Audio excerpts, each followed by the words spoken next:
good people of the interweb. Welcome to my March update. Yeah, I know it's April, but things have been a bit busy. As I pointed out in February, got lots of footage stored away, got my new MacBook, so yeah, hopefully sort of things will start to turn out quite nicely. Getting stuff sorted out, sort of from one laptop to the other has taken a bit of time. So yeah, getting the new stuff published has taken a little bit longer than I expected. But yeah, what have we done since February? Well, several videos have gone up. The Oxfordshire in Hampshire, Park Lane, Ducks Green and Kelshall Lane, Notley Lane and Stock Bank, all in Hertfordshire, and Watling Street North in Shropshire. So yeah, links for all of those are in the description below. Now I do try and publish one video every week, and occasionally two, and sometimes, you know, it's necessary. Ducks Green, Kelshall Lane and Notley Lane, 2 lanes, although that sounds like 3, I know, but you can only get to one or the other from the other lane, so it's a continuous route. So yeah, I put them up at the same time because, yeah, why wouldn't you? Now, according to YouTube, I've reached the milestone of 250 videos published. Obviously not every video is of a green lane because some are like this. But I did a little count up and I've actually published 241 green lanes. That's single routes. That actually represents 262 separate byways, because obviously some routes are made up of several byways, generally because, like I just mentioned, they link together and there's no other way of accessing them, or yeah, they just cross parish boundaries, so get a different designation. You know, not bad, 262 separate byways or unclassified county roads.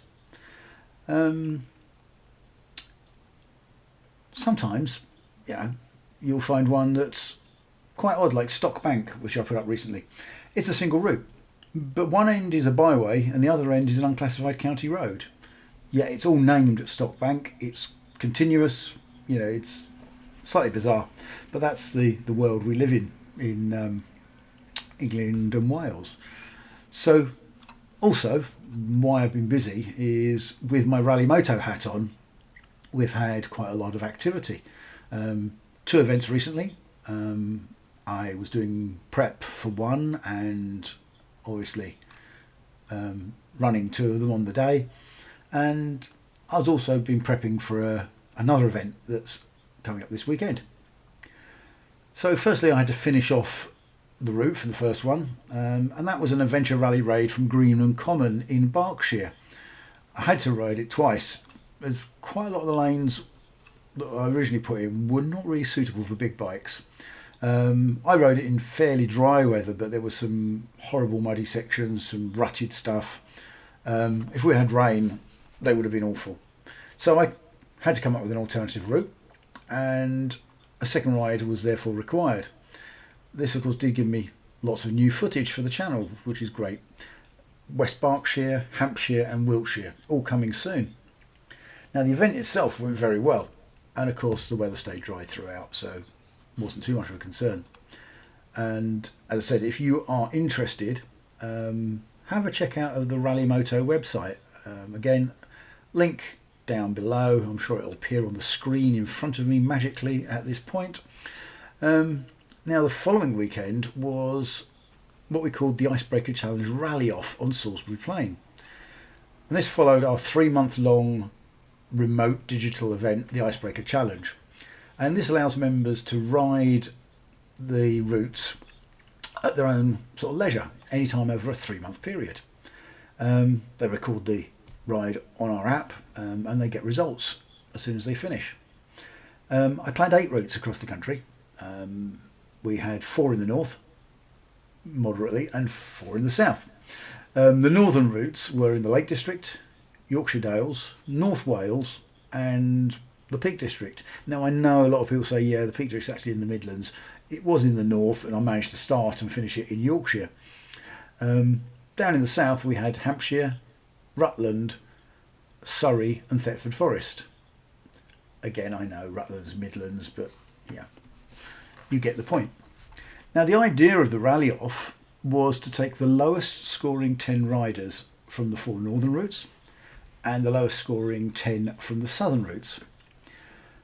The idea is that each rider starts with 0 points and can then gain penalty points through navigation errors or speeding infringements.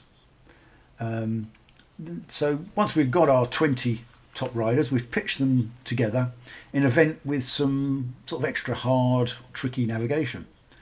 And this included things like instructions with nothing but a compass heading. Or something like you'd arrive at a junction out on Salisbury Plain, which is where we held it, and you've got byways heading off in 4 different directions, but the roadbook only shows 1.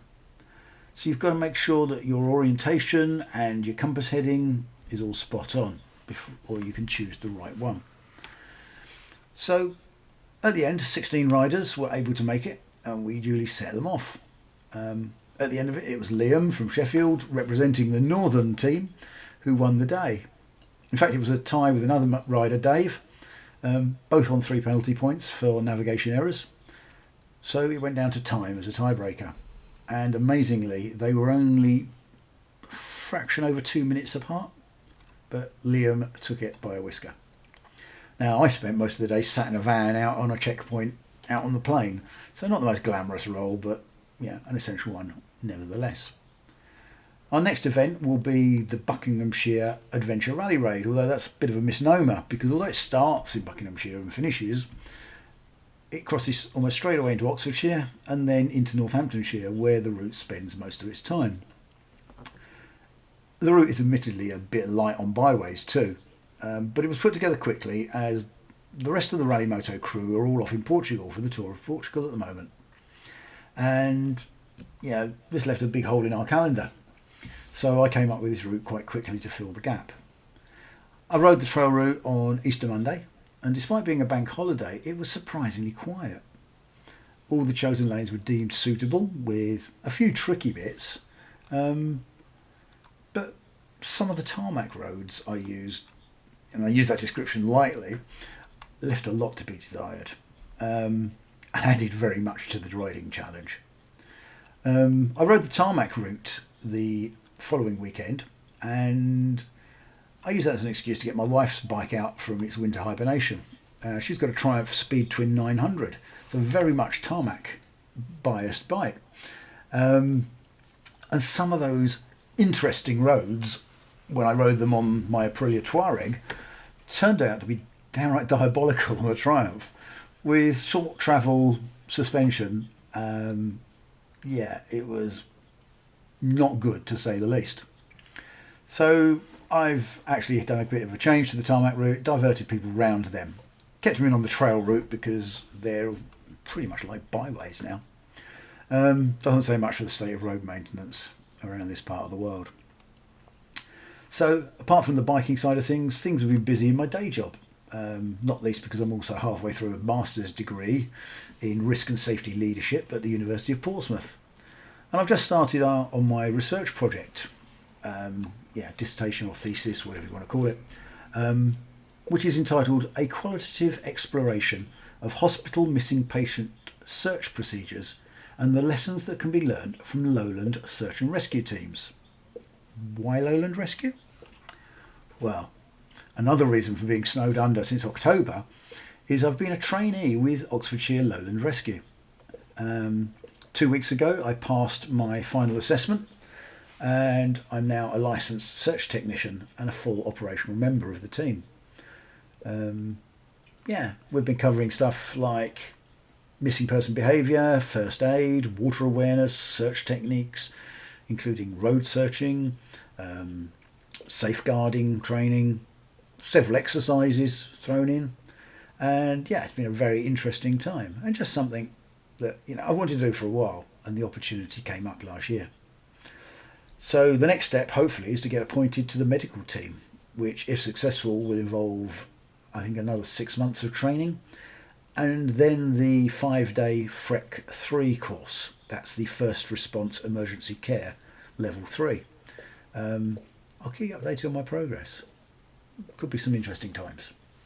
Now, the research project came out of a very scientific approach to the different categories of missing person that we adopt in Lowland Rescue.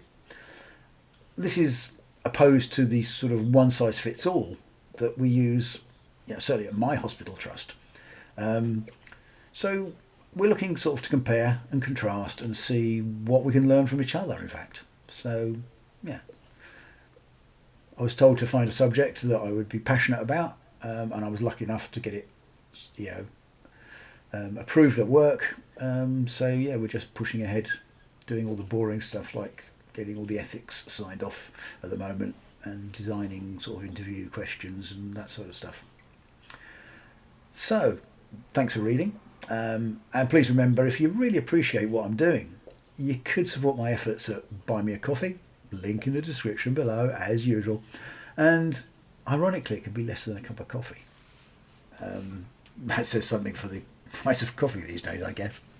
You can also subscribe for just £4 a month.